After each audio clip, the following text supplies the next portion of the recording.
Hi there, Jean Cregan with this week's video message. This past weekend, Father Bob greeted the congregation with a really joyful and excited Happy Easter. And some people, when they responded, smiled or giggled in response, partially I think because in our secular world, right, Easter was a day. But in our church world, in the wisdom of the church and its liturgical season, Easter is a season. We hear great stories in the scriptures during Easter, right? Of the women running to the tomb and finding it empty and going back and telling the disciples. Some of the disciples saying, I need to see it for myself, and running to the tomb to see it, right? We see Jesus appearing to some of his disciples, like Mary Magdalene. He appears to be a gardener, and it takes her a little while to figure out who he is.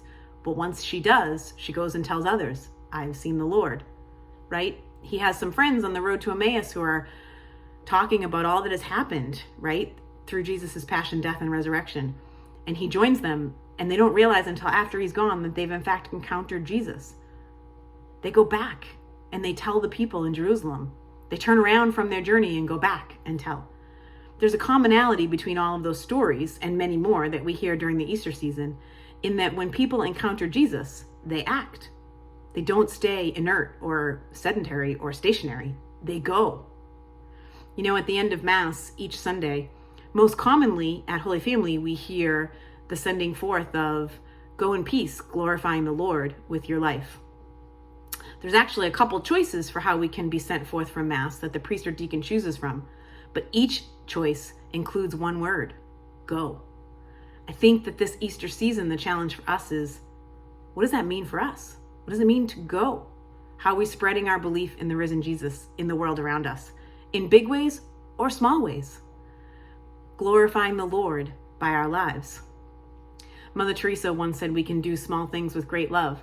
She also said, if you want to love the whole world, go home and start by loving your family.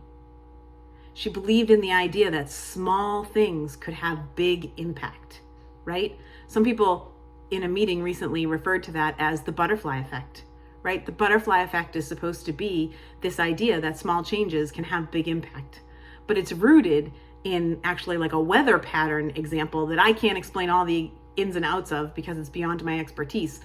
But the basic premise is that, in fact, when a butterfly flaps its wings in one part of the world, it can change the air pressure and cause a hurricane or a tornado in another part of the world. It's a great analogy for what we can do with our faith.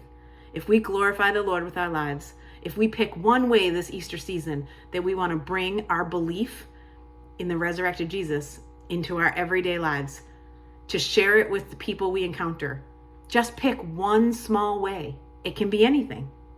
And think about the impact it could have in another area.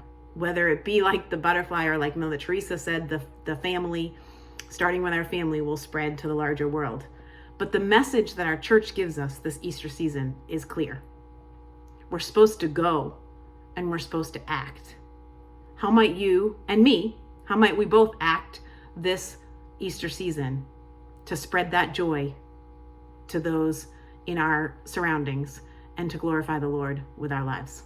I'd love to hear it if you have ideas, but if not, happy Easter, and I'll talk soon.